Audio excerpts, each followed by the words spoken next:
gravando.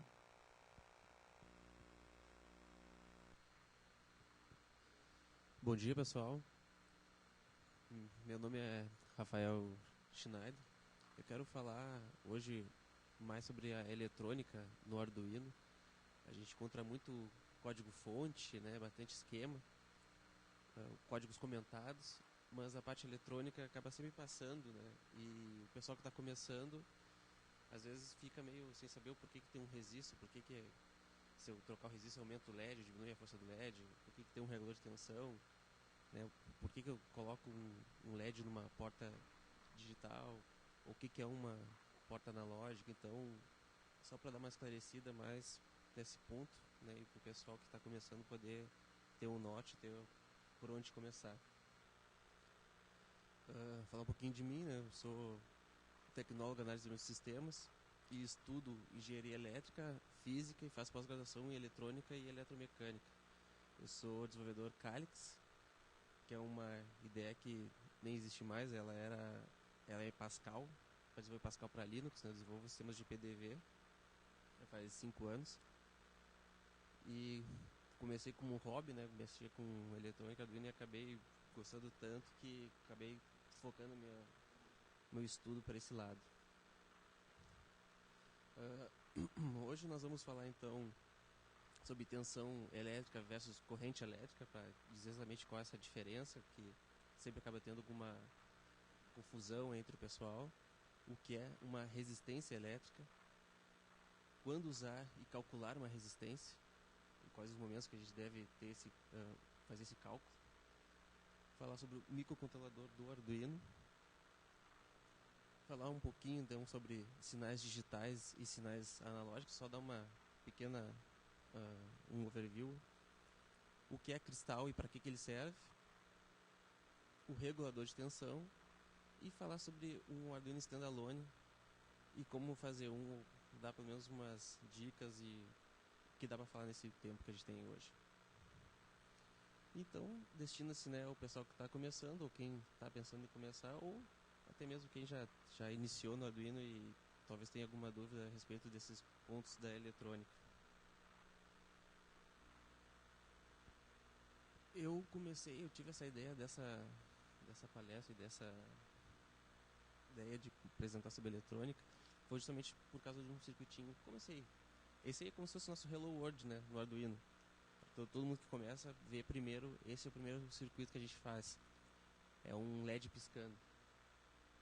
E eu justamente peguei um circuitinho desse, vem com um código fonte já pronto. Hoje a gente não vai falar muito no código, né, pessoal? Eu vou falar mais só na eletrônica, né? Mas para quem já começou, vai começar, vai ter sempre um código comentadinho, direitinho, o que cada coisa faz, e um circuito. Se eu pego o circuito, monto e compilo o meu código, sai funcionando, sai piscando aquele LED. E eu não vou ficar sabendo exatamente por que tem aquele resistor, aquele aparelhinho ali que está conectado no LED, nos cabos azuis e vermelho. Então, é isso que eu quero saber, né? Como é que isso funciona? Por que eu tenho que usar aquele resistor? Mas então, vamos perguntar, Schneider, eu preciso realmente saber eletrônica para mexer com o Arduino? Não, né? Não precisa. Justamente por causa desses esquemas elétricos que a gente tem na internet aí à nossa disposição. Mas justamente por não ser uma obrigação é que existe tanta dúvida quando a galera começa. Então, né, vamos começar de algum lugar. Antes de tudo, a gente tem que saber o que é uma tensão e o que é corrente elétrica. A tensão é medida em volts e ela é a diferença entre duas potências. As potências é o trabalho realizado pela corrente elétrica. Então, eu consegui achar uma imagem que consegue definir direitinho como é que funciona a tensão elétrica. É como se a tensão empurrasse os elétrons dentro de um condutor e o esforço que ela está fazendo, a força que ela está fazendo, é a potência. A potência a gente não costuma ter que calcular no Arduino, não é tão comum, né? É mais a corrente e a tensão. A corrente elétrica, então, é o fluxo dos elétrons por um condutor. Essa é a diferença, né? Então, a tensão empurra os elétrons e quando os elétrons começam a se movimentar em um condutor, é que existe a corrente elétrica. Elétrons parados num condutor sem a tensão não é nada. Então elétrons vão ficar parados, grudados ao seu átomo, ao seu núcleo, e não vão conseguir passar para o próximo. Então, partindo desse nosso primeiro visão, a gente consegue ter uma ideia, então, como é que funciona um circuito elétrico, né? Aí, nesse caso, é um pequeno circuitinho, né, com uma lâmpada e uma pilha, onde a energia gerada para aquele gerador, que é a pilha, né, cria energia térmica, que é o filamento da lâmpada que acaba acendendo a luz, né? Na verdade, é uma energia térmica, né, não é luz propriamente dita. Só para tocar, né, nesse assunto, como o pessoal ia comentar, talvez pensar, né, existem dois tipos de corrente. A corrente contínua é o que todos os equipamentos eletrônicos usam. Sempre vai ser contínua, né? Aqui eu botei algumas diferenças entre elas, né? A contínua, se colocasse num gráfico, ela teria uma reta. Sempre uma reta. Não ia ter uma oscilação ao longo do tempo. Ou ela seria negativa ou seria positiva, mas ela seria sempre uma reta. Não ia alterar nunca. E ela é gerada a partir de elementos químicos, né? As nossas pilhas, baterias. É isso aí. Pilha e bateria praticamente é o que tem hoje de fontes também de energia de corrente contínua. E a corrente alternada, né, ela já teria um gráfico como se fosse um senoidal, né? Ele ia ficar subindo e descendo ao longo de uma reta do tempo. A corrente alternada, um dia me perguntaram assim, né, mas por que a gente então usa corrente alternada em casa? Porque o que nós usamos em casa, nossas tomadas de casa são tudo corrente alternada. Por que essa corrente não é contínua? Né? Porque a corrente alternada, apesar de ela ser mais custosa de gerar, ela chega a milhares de volts. Então, para poder distribuir uma energia para uma cidade inteira, com corrente contínua não seria possível dessa forma. Ela não chega num nível de volt, numa quantidade de volts suficiente para poder mandar para um fio elétrico, né? Então, a corrente elétrica, apesar de ser mais custosa para gerar, ela é muito mais fácil de distribuir.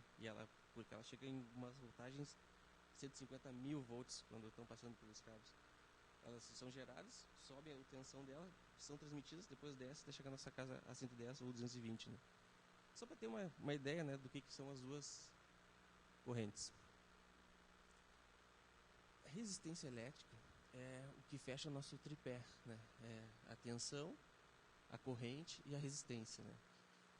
A resistência elétrica é a capacidade de obstruir a passagem de elétrons sobre um condutor, mesmo que haja uma tensão sobre esses elétrons. Né?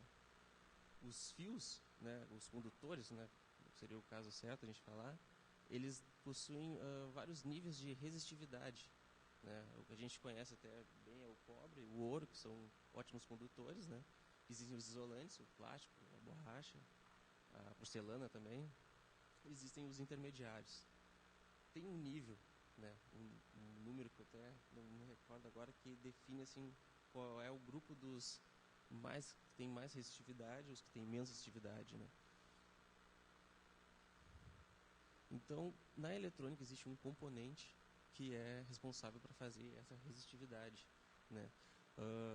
Quando chega uma carga elétrica em algum circuito eletrônico, muitos dos equipamentos, ou cada um deles, eles funcionam e operam em uma quantidade X de elétrons, e não são a mesma. Então, quando chega lá na nossa tomada, que geralmente é 10 amperes, ele descarrega num circuito, e nem tudo. Tem uns que funcionam com 0,5, uns funcionam com 1 ampere. Então, nem todos eles possuem a mesma, ou a maioria deles não possuem a mesma grau de operação. Então, por isso que a gente usa, e a gente vê bastante resistor em qualquer tipo de equipamento eletrônico. Né? A gente, para calcular qual é um resistor que nós vamos usar, e a gente agora faz o link lá com a nossa motivação, que era aquele primeiro Arduino, que tinha um resistor, né? Utiliza a calculadora de ohm para calcular qual resistor que nós vamos usar. Aí eu tenho só uns exemplos, né? Ali em cima que tem aquele Rzinho com aqueles dois R's são a simbologia na eletrônica, né, do resistor, né, quando tem um circuito elétrico sempre vai ficar demonstrado daquela forma.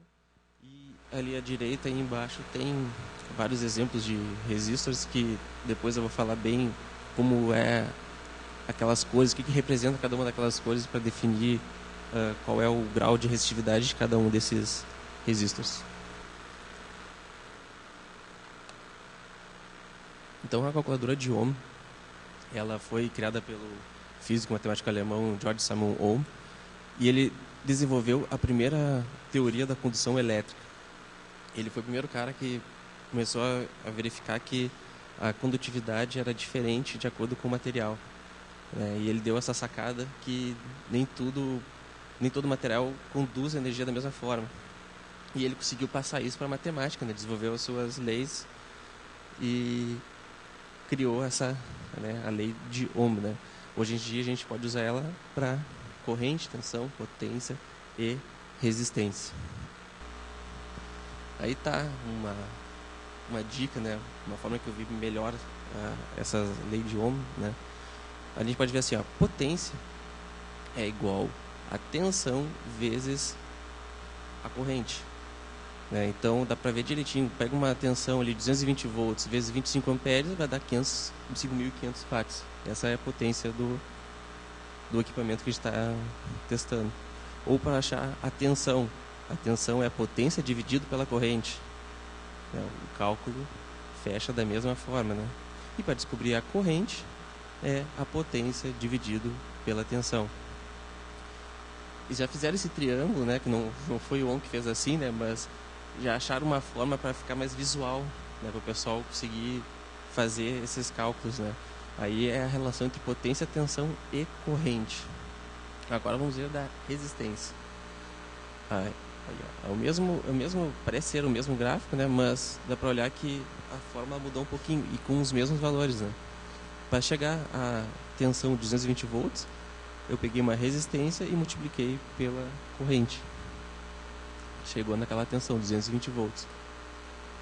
Para descobrir a resistência, que é, no nosso caso, do resistor, né? Ele pegou a tensão e dividiu pela amperagem. Assim, gente, antes de continuar, esses dados, né, a gente está usando valores fixos, né, mas igual na matemática, a gente sempre vai ter algum valor de alguma dessas variáveis, né? A gente ou não vai ter então a gente consegue manipular a forma do jeito que a gente quiser. E eu estou mostrando todas as formas que eu poderia usar, né, a fórmula da lei de Ohm. Né? Ali no último está a corrente, é igual a voltagem dividido pela resistência. Ele vai ser sempre, ele vai seguir essa tendência, né, essa forma de se escrever, né? Coisa que eu não falei ainda, né? Potência é em watt, tensão em volt, a corrente é em ampere e a resistência é em ohms, né? Essas são as unidades de medida de cada um deles. E aí, então tem uma imagenzinha que eu achei bem legal, que dá para ver exatamente como é que funciona a corrente num condutor e a resistência funcionando, os três. Né? É o ampere tentando passar por um cabo elétrico, o volt empurrando, porque tem que ele que faz a corrente passar num fio, e o resistência segurando a onda para não ir tanto. Né? Conforme aumenta a resistência, vai diminuir a quantidade de amperes que vai chegar do outro lado. E o volt vai ser sempre o mesmo, né? Pode ter 200 volts ali, se eu tenho uma resistência alta, vai passar menos amperes. Assim como eu posso ter menos volts, menos amperes, vai dando o mesmo. Né? Isso aí dá para manipular, né? Não é uma coisa fixa. Então tá, né? Agora voltando então para o início, né? Que era justamente por que aquele resistor está ali. Agora já tem uma ideia um pouco melhor, né? A gente viu como é que funciona a corrente.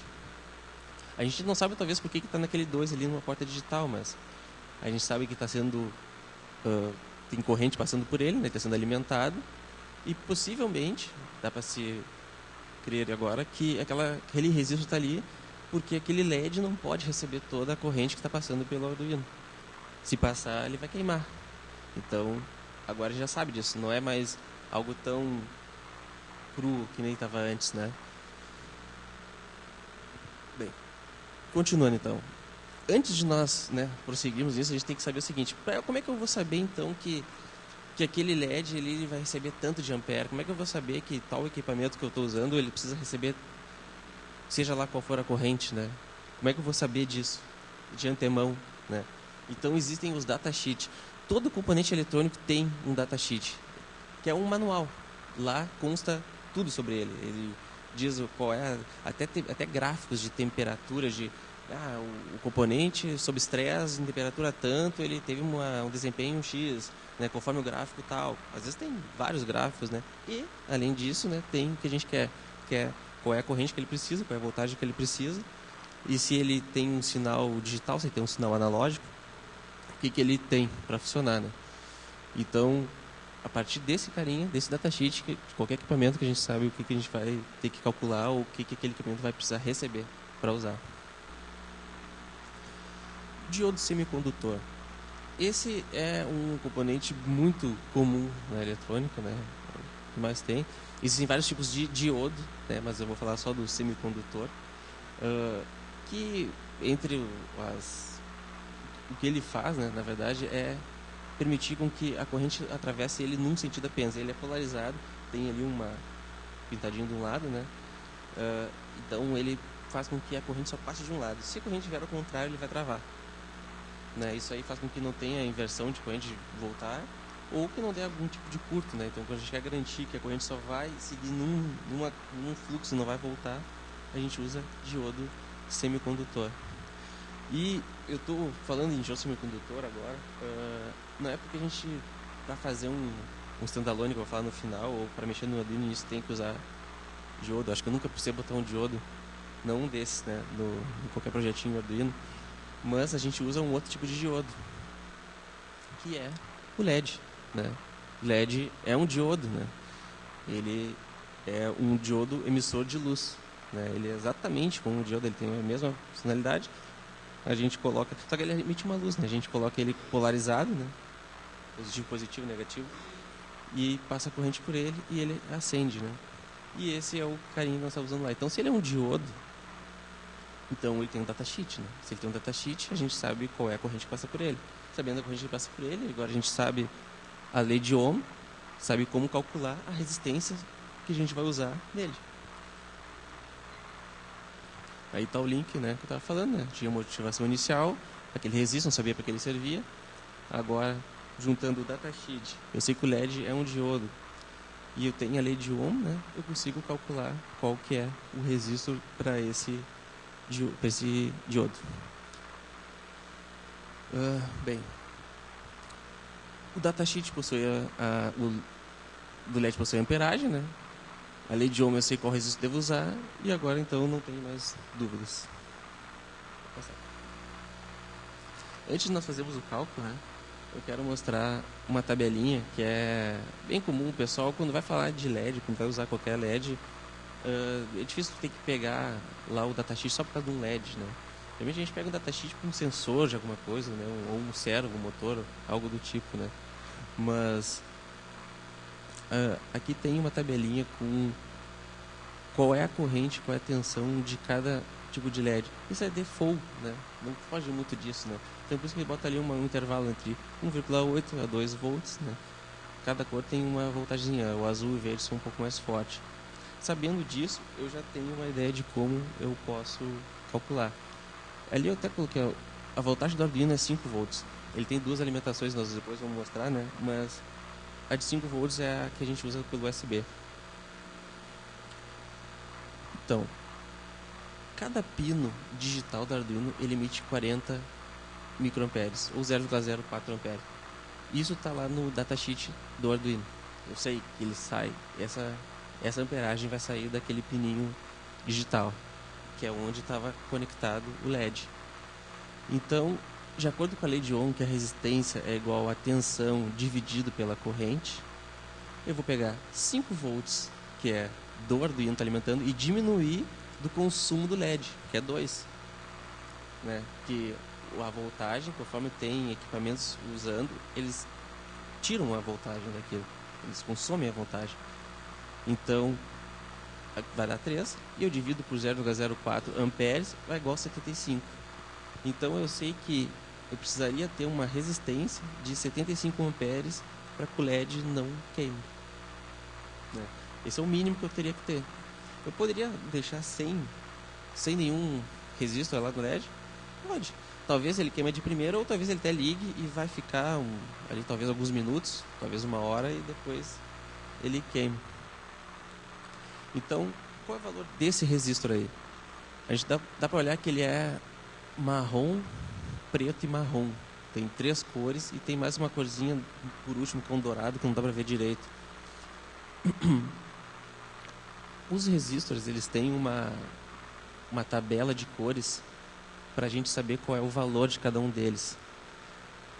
A gente tem aquela linha da direita, bem da direita, que é um dourado, que está bem apagadinho, é o final dele. Então a gente pega aquele dourado, a oposta, a marrom é a primeira, é a faixa 1.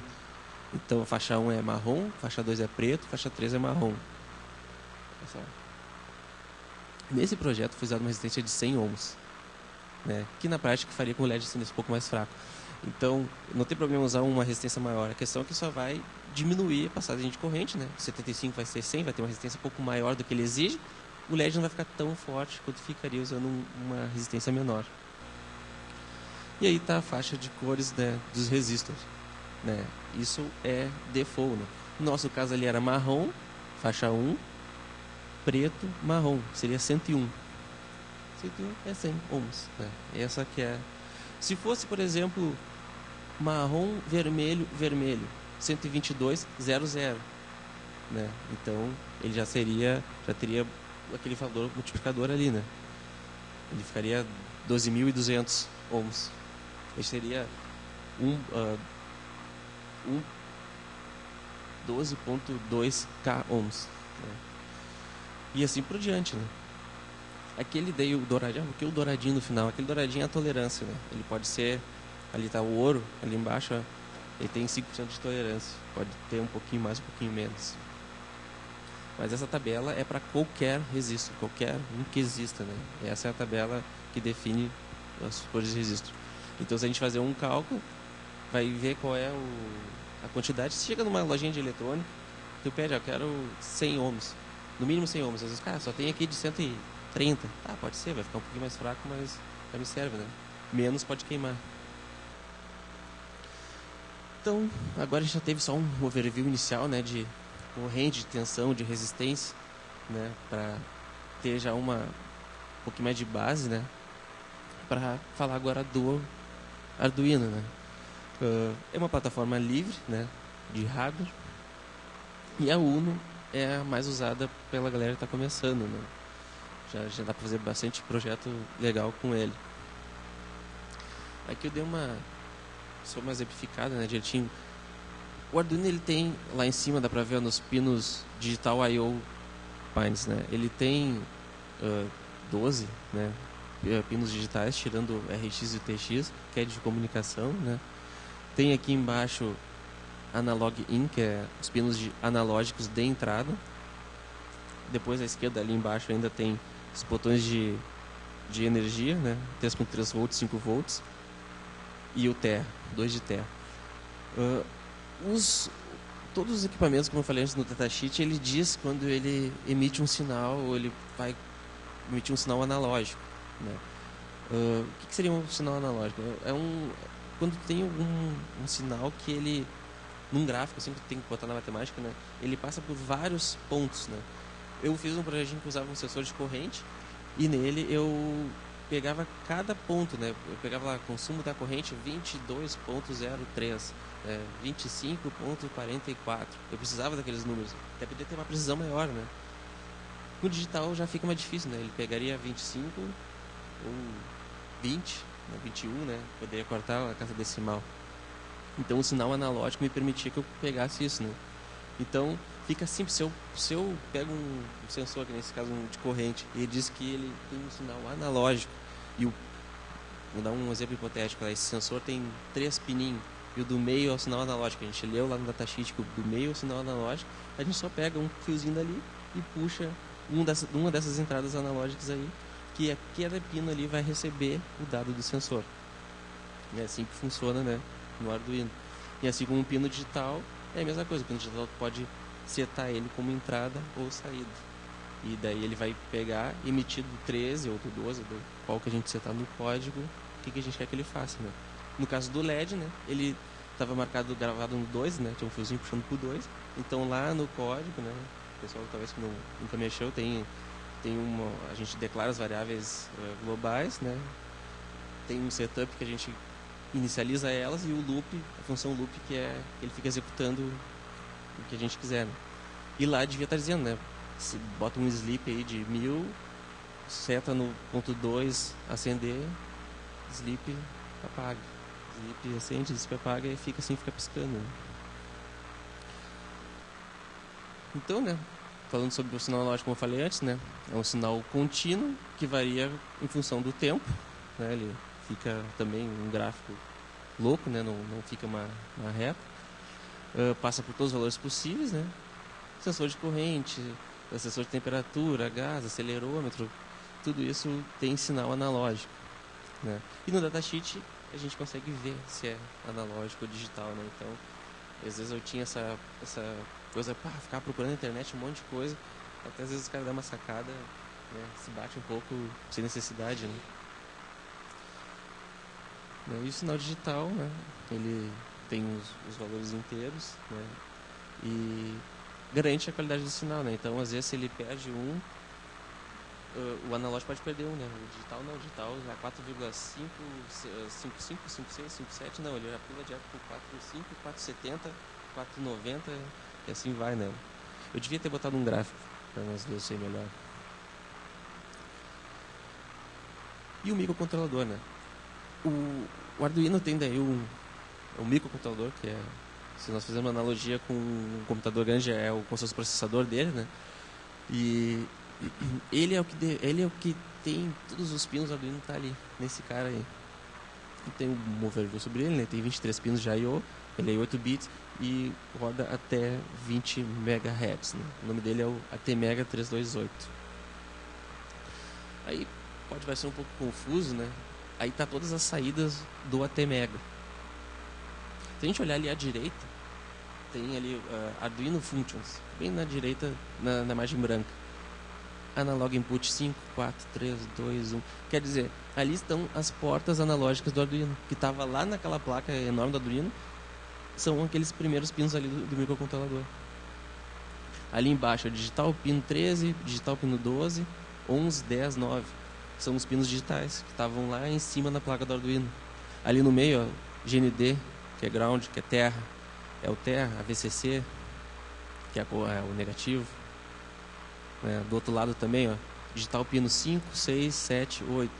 E em cima, digital pino 0, 1, 2, 3. Então, cada uma dessas saídas do microcontrolador é uma das portas do Arduino, né?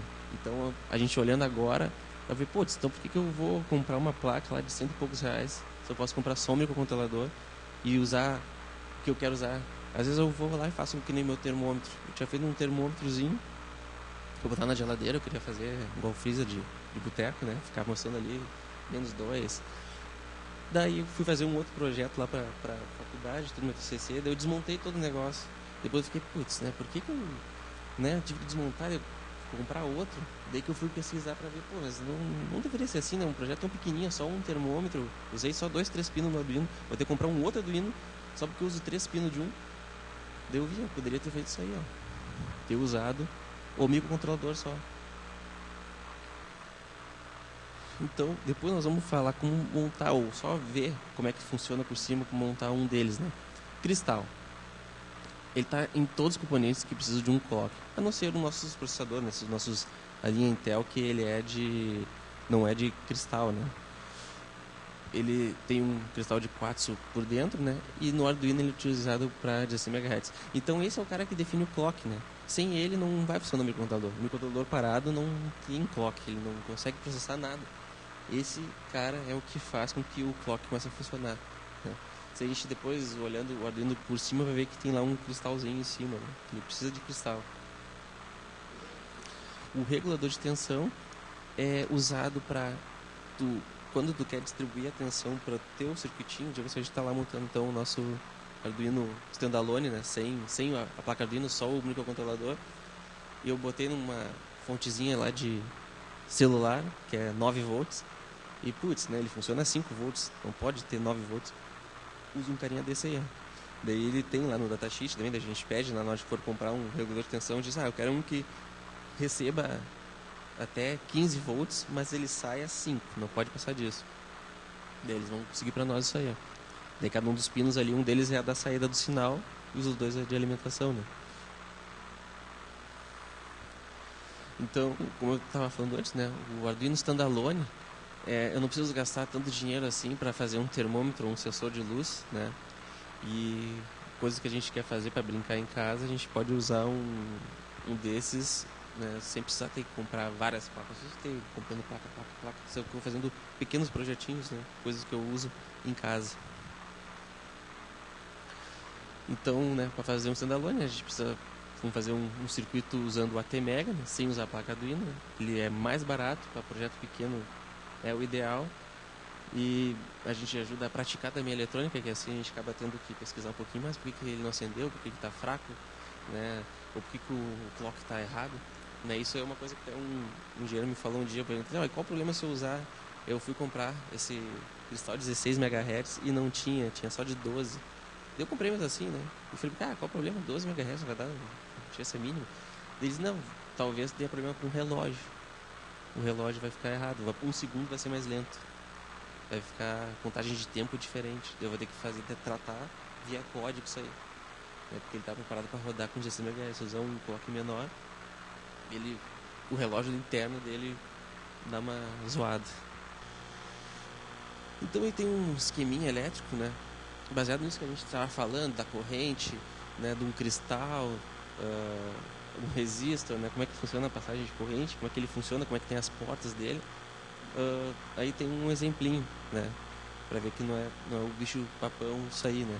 Ali tem um ATmega, ele colocou, que nós teríamos que fazer um link lá com aquela, lá no meio do microcontrolador tinha a entradinha do cristal, e que nem tá ali na fotinha, tem um cristal ali no meio, né, e tem aqueles azuis ali, são capacitores, né, que eu não falei ainda, mas eles servem para armazenar uma carga por um momento. Caso haja uma baixa ou aconteça alguma coisa né, com a corrente ali, deu uma baixada na pilha, parou, para ele não parar totalmente naquele segundo, depois vai voltar, o capacitor ele segura a carga por uns 2 segundos ali até estabelecer, né? Se eu tirar a pilha, morre, né? Um exemplo a gente fazer, né, depois vocês podem fazer em casa, é pegar um LEDzinho que a gente estava falando, bota um resistor dele, só que antes do resistor coloca um capacitor. Sem o capacitor, se tu tira o fiozinho da pilha, né, ou da corrente que está passando por ele, da tua alimentação, ele apaga na hora, instantâneo. Se tu tem um capacitor, quando tu desligar a corrente, o LED vai esmaecendo lentamente, porque é a carga do capacitor que estava segurando ele ainda um pouquinho. O capacitor pequenininho segura pouco, né, mas é mais para garantia mesmo. Então aí fala, o capacitor cerâmico, existem vários tipos de capacitor, né? Mas o cerâmico é o mais comum, né? Que é pequenininho. E ele funciona justamente para garantir uma carga, né, momentânea.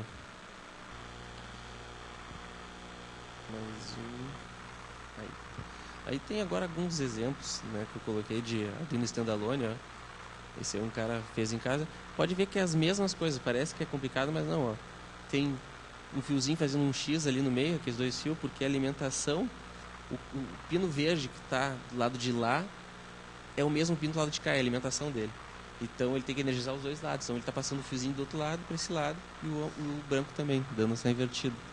Ali está o cristal, os 2 capacitores do cristal, uma resistência para aquele botãozinho ali. Aquele botãozinho ali é reset. Eu vi qual é aquele pino que ele está lá em cima reto.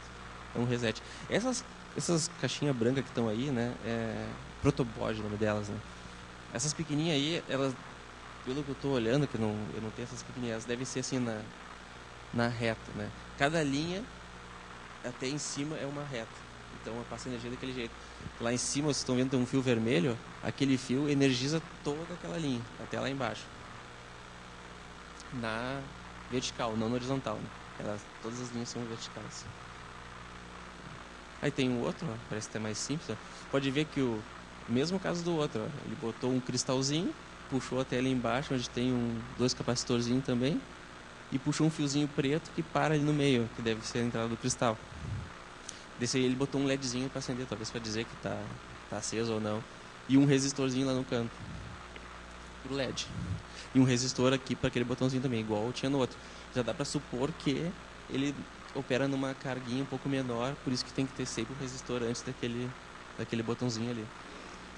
Os resistores eles não têm polaridade, então pode ser de qualquer lado, inverte de qualquer. Ele tem só para a gente olha ele para saber qual é a força dele. Tem um jeito de olhar, mas para soldar ele num circuitinho ele não tem ordem. Só o LED que tem. Né? Aí tem outro, aqueles dois capacitores são maiores já, e tem um regulador de tensão que a gente falou que nos outros não tinham. A corrente dele tá chegando ali também. Cristalzinho ali embaixo, com dois capacitores. É um projetinho que fica bem pequenininho, mas a partir daí tu monta, né? Daí tu fala, mas digamos que eu fui lá e fiz no meu Arduino lá um termômetro, gravei lá o firmware dele, né? Fiz o meu código, gravei nele, como é que eu vou passar para aí? Daí tu tira do Arduino, pega uma chavezinha de fenda, tu grava nele e tu compra uma placa. Só o microcontrolador deve custar, eu acho que 16, 17 reais. Isso aí. Daí tu compra grava o que tu quer que ele faça. Quero que ele toque uma música quando alguém passar aqui no corredor. Tira ele, coloca aí, monta o teu projetinho, vai usar poucos pinos e deu. Usa o teu Arduino só pra tu testar as coisas. Tua placa protoboard só pra testar. Funcionou ali, tu tira o microcontrolador fora e coloca. Ele é só encaixado, né? Ele não é soldado.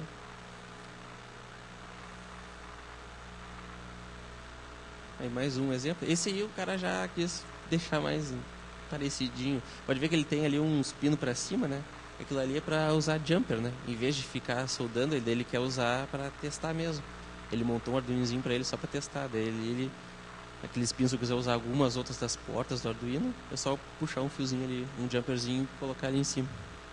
Ele fez já pra usar. Claro, né, que por exemplo, se eu fosse usar uma shield de Arduino, que é botar outras placas nele, daí já fica complexo, né? Usar uma placa de rede, talvez, né? Wireless ou algo do tipo. Bem, né, pessoal? Então, queria dizer que a eletrônica, eu acho que é o princípio das coisas, né? A gente começa no Arduino, não precisa saber de eletrônica, mas sabendo, acho que fica muito legal. E quando começa a mexer com eletrônica, se tu não quiser por enquanto usar o Arduino, deixar que ele fazer eletrônica pura e só com portas lógicas tu fazer as coisas funcionarem, sem ter um código por trás, começa a ver como é que funcionam as coisas, é viciante o negócio. Tu começa a ir e não quer parar.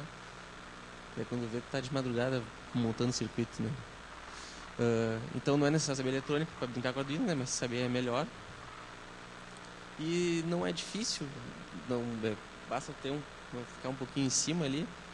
Até eu vejo gente que faz carrinho, robô com Arduino e fica com medo às vezes de, mas se eu fazer um standalone eu não sei se eu vou conseguir, porque, né? Mas não, os caras já fazem coisas muito mais legais, né?